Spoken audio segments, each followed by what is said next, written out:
So the light that shines for you, she sang this song. What do you think she's singing about? What place is she singing about? Anybody know? Your heart. Yeah. What's the slogan for Silent Unity? There's been a light that's been there for, well, since the beginning of Unity. They've moved it a couple of times, but there's always been somebody for 100 and something years praying in a room. And that light has been shining there. And I remember a time when I needed some help. I was mistaking the spigot for the water source. I was in a situation, I'd been in a church, it's about 32 years ago, and I was an associate minister, and the agreement was that I was going to start my own church in a nearby city.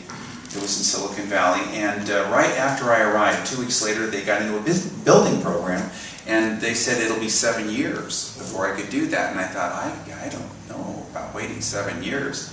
And as I led the meditation service after I'd been there about a year and a half, what came to me in the meditation service on Tuesday night, like we have, in the deepest silence was, get ready for your own church.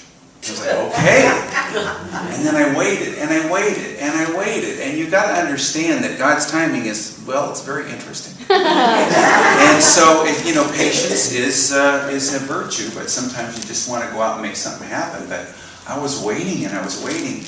And then I went to the ministers' conference that summer. It was a few months later, and I went into the Peace Chapel, and I was praying, okay, well, what am I supposed to do here? And it came to me like a ton of bricks. Go into the light that shines for you. Go into that room at Silent Unity where they pray. And there's always a Unity prayer worker in that room. They always assign somebody every half hour to go in there. And ministers and licensed teachers are the only other people who are allowed in there. So and you have to wait till the half hour point. So I slipped in at the half hour point, and there's nobody there.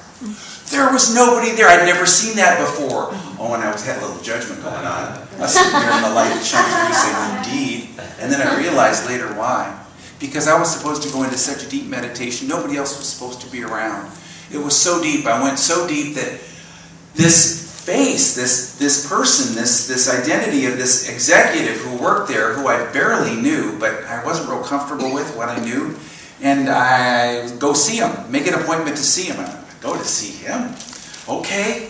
So I left after the half hour was up, and somebody showed up, and I went and I made the appointment. I went in and I talked to him, and he said, he totally got everything I was saying. He was totally affirming. He explained things that I didn't understand, and he said, there's a perfect church for you, but it's not going to open up till Sunday, so don't tell anybody. They're going to announce it Sunday. And that's the church I ended up going to. It was in Florida on a beach. I was there for 7 years. It was a wonderful experience. But it was what the words that came to me in that meditation initially, when I was in the silence, were, don't mistake the spigot for the water source. Don't mistake the spigot for the water source. The spigot is the channel, the event, the outer thing, and the water source is God. Now, here, I got in my guidance this morning as I was sitting up here at the first service, go get your balloon. I said, I don't get my balloon. Get your balloon. So I got my balloon with B in the middle of it, and this is your water source, being. You are now in the presence of pure being. The source of everything you need and you want in your life is being. Every one of us knows somebody who has everything and is miserable. And everybody knows somebody who does everything and they're miserable. The first people we call materialists, the second people we call workaholics. But have you ever met a person who is everything? Their being is everything that they could be and is miserable. No, because being is the source. That's the water source. And here I was hung up on the answer looking a certain way. Have you ever had an answer you had in mind? And it was a perfectly good answer. You've got to start somewhere. You have to have some idea when you wake up in the morning where you're going and what you're doing. But then there's that moment where you realize, wait a minute, that's just the spigot. There's a water source. There's something deeper. And if I'm all hung up on everything looking a certain way in order for my answer to be, I'm going to miss out on something. What is your brass ring? What is your brass ring? In that same situation, I actually had another Tuesday night meditation service because there was a lot of commotion going on. I was reaching for a brass ring on a carousel. Remember those brass rings they used to have? And I heard a commotion, I turned around and I missed it. Oh. And it's because I was too focused on all the stuff that was going around me, and that was my guidance in that dream, in that vision, that picture that I had. And what is your brass ring? Was the question. What is your brass ring? Is it the water source? Is that what you're looking for? Are you looking for a God experience? Or are you looking for the presence of pure being? Certainly it'll take form, because once you get in touch with this, all the kingdom will be added unto you, Jesus said. All the things that you need will be given to you. It will all outform in a beautiful way. That's what happened to me. But it happened to me only when I was willing to let go of the spigot and stop mistaking the spigot for the water source. But you've got to do something. You've got to get into a new consciousness. You've got to get into a new awareness of your being. You've got to get into a new mind. You've got to have new wineskins. I shared this last week, but I love this quote from Jesus. I'm going to read it again. He spoke a parable to him. No one who puts new wine into old wineskins, or else the new wine will burst the wineskins and be spilled, and those wineskins will be ruined. No, you must put new wine into new wineskins, and both are preserved. That is the new mind, the new belief system, the new consciousness that says, I'm sourcing in being, I'm not sourcing in doing or having. I'm sourcing in beingness. And you say, but I want the thing. But you know what? The thing will never satisfy you. You know that. There's a million Hollywood movies that tell you about that. A million novels. Everybody knows that. It's common knowledge. But what will satisfy you? The presence of pure being.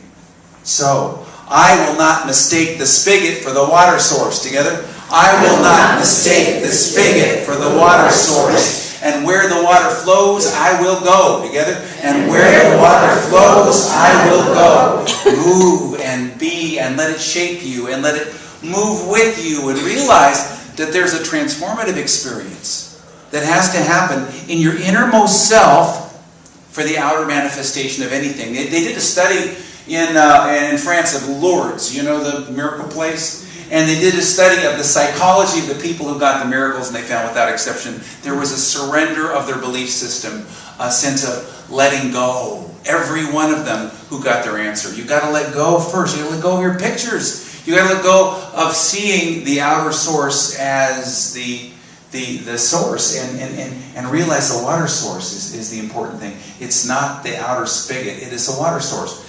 Remember what Paul said. He said, be transformed by the renewing of your mind. He was saying that do not conform yourself to this world. Transform yourself by the renewing of your mind. Don't be conformed to the things that out here. Don't be conformed to the spigot, is what he was saying. But be transformed by the renewing from within of your mind. Retraining your belief system. Allowing that to happen. And what is that? What is that transformation? What does that word transform mean? It means same exact ingredients, different relationship.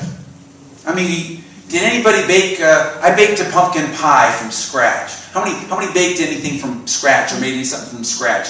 You got your ingredients, you got your sugar, you got your this, you got everything, and they're all there. So there's a pumpkin pie, right? Wrong. You have to mix it together. You've got to have the right ingredients. You got to do like I did with the gravy, except for don't pour it down the sink. But you've got to have all. It's not the ingredients. It's not the thing. It's not the spigot. It's the relationship between. Great example of this, and it's always shared at Easter time. But heck, it'll work today too. It's taking the understanding that the caterpillar, every cell that's in a caterpillar is the same exact cells that you find in the butterfly. Did you know that? So there's nothing added or taken away. Every single cell that's in a caterpillar is in the butterfly, but it's a new relationship with itself. That's called transformation. It's an inner experience. So your life, you've got a third dimensional life, you got a basic life, but you want to energize it, you want to supercharge it, you want to have that something. And so what does it take? It takes the chrysalis. It takes moving within where what happens in the chrysalis. It's dark. It's quiet. You got to go in. You got to go in. And that's what I had to do, is let go of the spigot and get in touch with the water source. Go within. Have a transformed mind. Be transformed by the renewing of your mind. And so what happens in that chrysalis is what? all those cells become what? Well, they become undifferentiated goo. Is that right?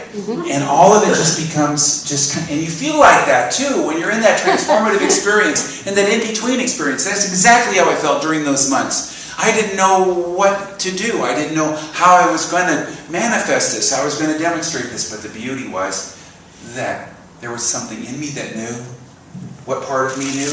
The being, the I am that I am in you knows what you need to do in order to be transformed so that the outer can change. You can't change anything in the outer until the inner changes. Willis Harman says, if our belief systems change, everything else about our lives will change because our context about reality will have changed. Everything about our world will reflect this change. The context is that relationship that we have with whatever is in our consciousness now, but you get a new mind, which is it's like the old mind, but it's a completely different relationship. You've got to go within. I don't want to get too abstract about it, but think about it.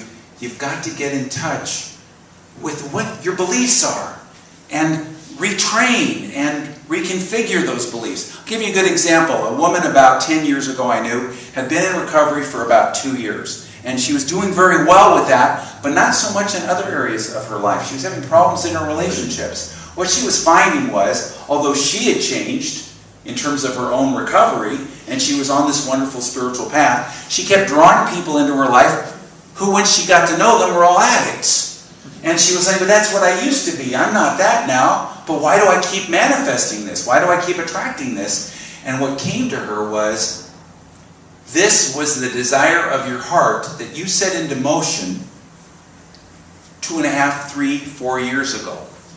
In other words, this was what you had created. The mind that you're experiencing right now is that which you created in the past. That there's a lag time. It takes a while. And that she needed to take what she understood in terms of her own recovery and do two things. She had to unlearn or untrain herself from whatever it is that was stuck there inside of her consciousness. Maybe you have a hard time receiving. Maybe you need to look and ask yourself, as she asked herself, where did I learn this? What she found was that these were exactly the kind of people she wanted to hang out with 3 years ago. And so she had to write it all out. This is why it's so important to journal. Write it all out. Write down, where did I learn this? Who taught it to me? What did I decide about this? And then write all that out and write it out down and dirty. Just really get down with it. And then rip it up or burn it up or do something and let it go. And so she did this and she retrained herself to go, what kind of relationships do I want? And she wrote those things down. Those were new objectives. You see, one of the things you outgrow as you spiritually grow is your goals. Your old goals suited you probably just fine, but there's something new for you. That I am self within you is desiring, is in fact demanding that you set new goals that allow you to stand in the magnificence of your being. I stand in the magnificence of my being. Together? I stand in the magnificence of my being. So, wake up! Wake up! I know it was a big turkey dinner, but I stand in the magnificence of my being. Together? I stand in the magnificence of my being.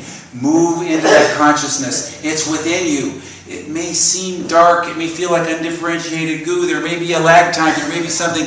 But the experience of your mind, your consciousness that you're going through right now is something that you created in the past. And it's time to let it go. There's a wonderful quote from Paul. Let that mind be in you that was in Christ Jesus. Let that mind. What is that mind? It's that new consciousness. That new wine that needs to come in. That new energy, that new experience of life needs to come in. But in order for it to come in, you've got to have the right receptacle for it. The wonderful choral director, Robert Shaw, you may have heard of the Robert Shaw Chorale. He was talking about choirs, but he really was talking about you and me. He said, if you want the sacred dove to descend, he was talking about the spiritual energy that enters into the music, but there's more to it than that. If you want the sacred dove to descend, you better first clean the cage.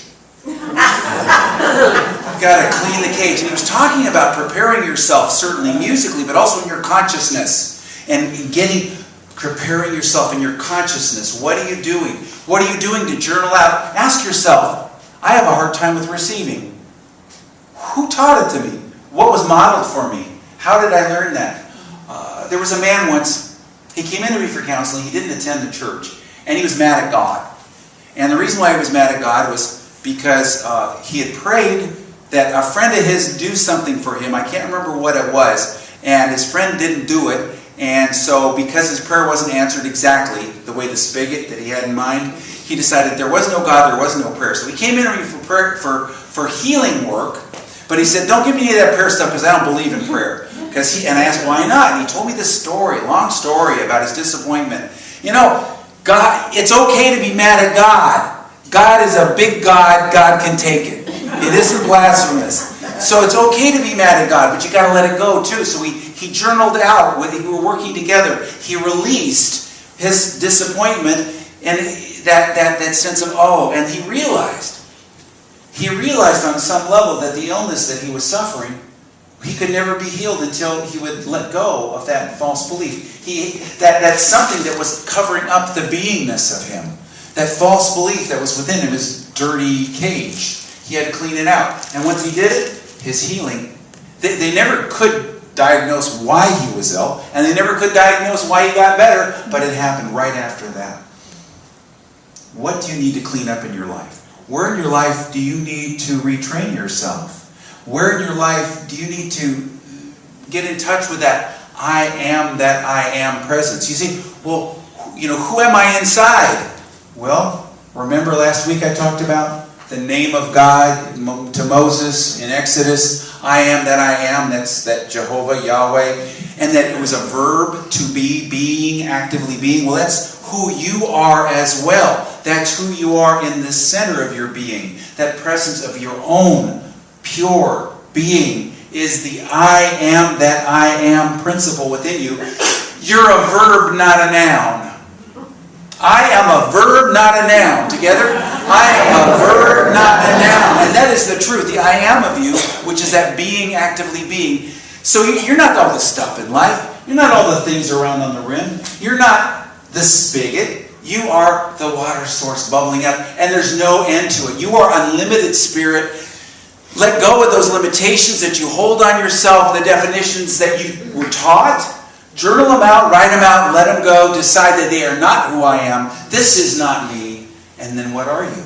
You are that beingness, that spiritual essence, that consciousness, that I am presence.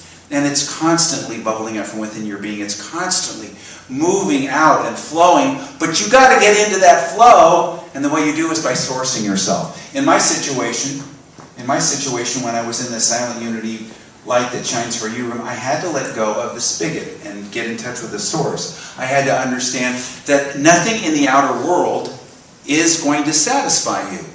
And that's the truth. That the only thing that ever satisfies you is the essence of your beingness. And you got to get in touch with it. You got to take the time for it. What did Wayne Dyer say? He said something like, nobody ever says on their deathbed, gee, I wish I'd spent more time at the office. So get in touch with what have my goals been that you have outgrown. When I put my foot firmly upon the spiritual path, when Jane Elizabeth Hart confronted me back in 1987, and I taught a class on goal setting the very next year, and I looked at all my old goals, and I couldn't relate to them. They were about quantity, not quality. They were about material rather than spiritual. They were about physical things rather than spiritual experience of life. It doesn't mean that there shouldn't be physical goals, but I realized that I outgrew those goals. And besides that, it would have taken workaholism for me to do all those things. That it was time to let some of that doing go and get in touch with being and source in that and let that spill out. So what are your inner goals? I talk about the courageous spiritual step that we're taking through Thanksgiving, Christmas, and New Year's. Your courageous spiritual step. Get in touch with it. It may be something physical, but you know that deep within, underneath the thing of it, behind the spigot, There is a water source. There is an essence. There is a sense of being. And you are not limited. You can get in touch with that and move from the material to the spiritual. Move from the limited to the whole. What did Browning write? On earth, the broken ark. In heaven, the perfect round. He was talking about a rainbow. On earth, there's a broken ark, and in heaven, the perfect round. That wholeness that is at the essence of your being. I remember once, boy, this is a little abstract, but I remember once I was flying on a jet, and there was a storm, and I looked out, and there was a rainbow. But when you're up at 35,000 feet, rainbows are round. Did you know that? There's no ground to break it up. I saw a perfect round. It was such a symbol for me. And I remembered that poem from Browning. And I remembered that there's a spiritual essence that is complete and unbroken and completely connected and whole. That is who you are inside. That is your I am that I am essence. That is that part of you, the presence of your being. But you got two things you got to do. You got to clean up the cage. You let go of your identification with the spigot. You've got to retrain and let go of those limiting ideas you have of yourself. And then you've got to embrace the wholeness of you, the movement of spirit that you are, the magnificence, and stand in the magnificence of your being. Well, the energy's coming in for us to do this. And I want to invite you to think about what is your magnificence? What is your brass ring? What is your precious, courageous, spiritual step? And you might say, I don't know what it is. Pick something. Pick something because it'll change. Because it's not even who you are. It's just another spigot, but it's okay because underneath it is this wonderful source that's going to bubble up and refresh and cleanse your life and move into you. That's that kingdom of heaven consciousness Jesus talked about. So I want you to get in touch with it. Just take a deep breath and just as best you can, just imagine how you feel in the now moment, in this now moment. As you imagine, what does it feel like when I experience my courageous spiritual step as fulfilled and complete? I am already there. Because the I am of me is already there, my inner self. So get in touch with the feeling of satisfaction as your courageous spiritual step is taken. The feeling of peace, well-being, satisfaction as your courageous spiritual step is taken. A feeling of wholeness, a feeling of connectedness. As you are taking your spiritual step, just get in touch with that feeling.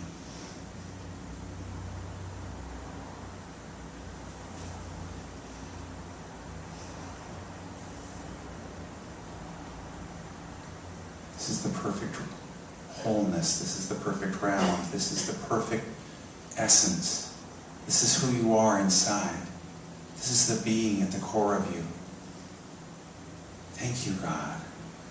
I am in touch with the water source. I am at one with my source.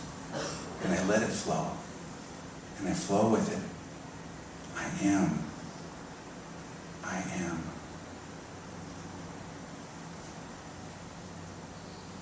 So it is. I'm going to leave you with one thought. Whenever you have a need, since I am that I am is your identity, truly within you, you can pray, I am blank. I am my healing. I am the answer I'm seeking. I am my harmony. I am my prosperity. I am that I am. And get in touch with it that way. It is that identity that's within your being. It's like Rumpelstiltskin. Remember when she found out his hidden name, his secret name? She was able to have power over him. And when you find your true name is I am, and you use that I am identity, you'll find that you have great power, and it'll move out in your life. I am that I am.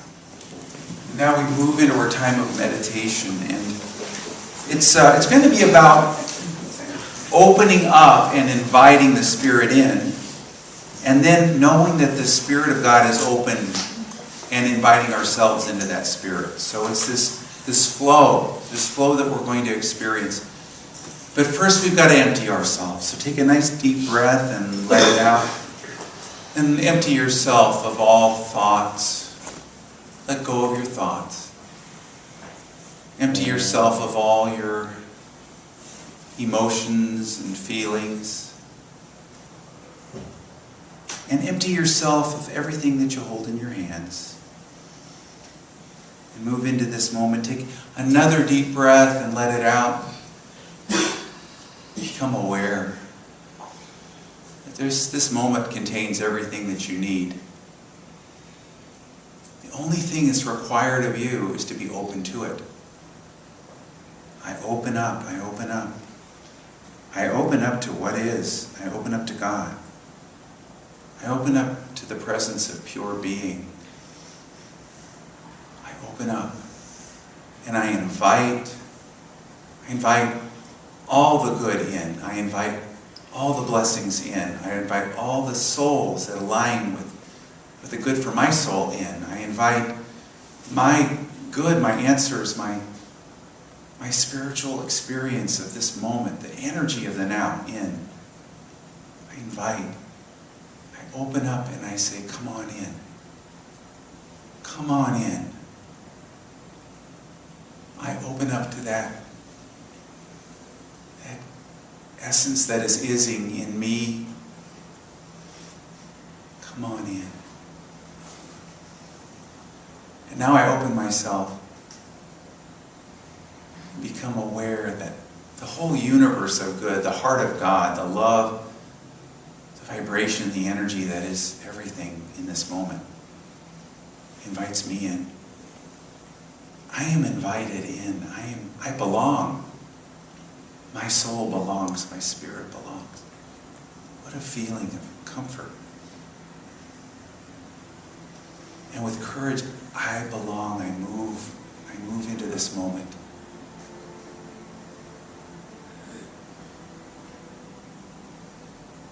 And just as I have been open, I am moving into the open heart, the open life, the open light of God.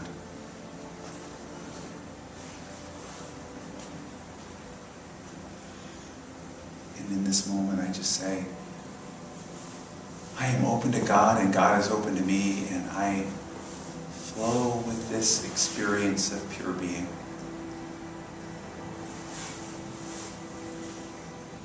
Feel yourself becoming more and more open. Feel your heart becoming lighter and more receptive. And feel yourself moving into the open presence and spirit and power of God. Whatever I've been praying for, this is what I want. Whatever I've been asking for, this is what I need. More openness, more movement in spirit, more fulfillment and satisfaction.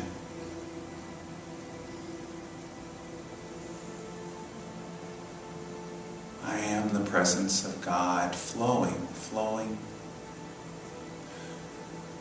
I am the energy and life of God flowing.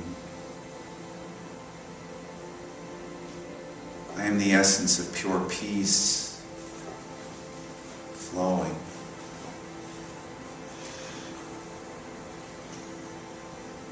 I am the love of God, and I move into this sacred energy of the heart of God. I am open, and God's heart is open to me, and I belong. I am the belongingness of God. I am comforted. I am at peace. I am.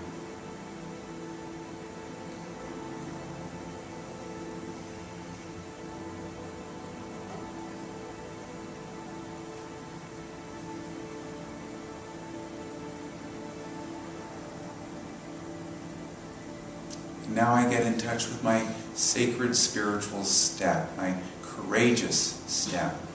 Maybe I have already chosen it, maybe it has chosen me. But I get in touch with that which is the yearning of my heart in this season. That which I would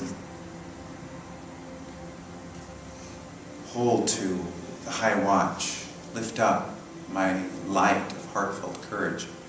I take my courageous spiritual step and I take it and I move with it and I flow with it and I let it be and I share it in a moment of prayer, saying just, I am the fulfillment of this prayer.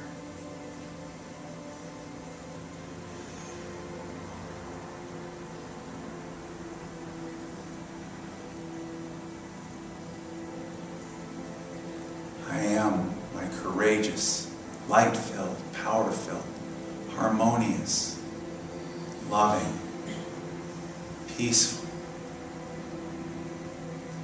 answered prayer. Thank you. Thank you. Thank you. And so it is. We're going to place our energy, our life, and our light into our offerings. And so in this now moment, we're just going to know that the energy and the life of God fills our gifts. And so I give from the energy, I give from the I am that I am, and I receive abundantly. Together? I give from the I am that I am, and I receive abundantly. And silently. And again, aloud together.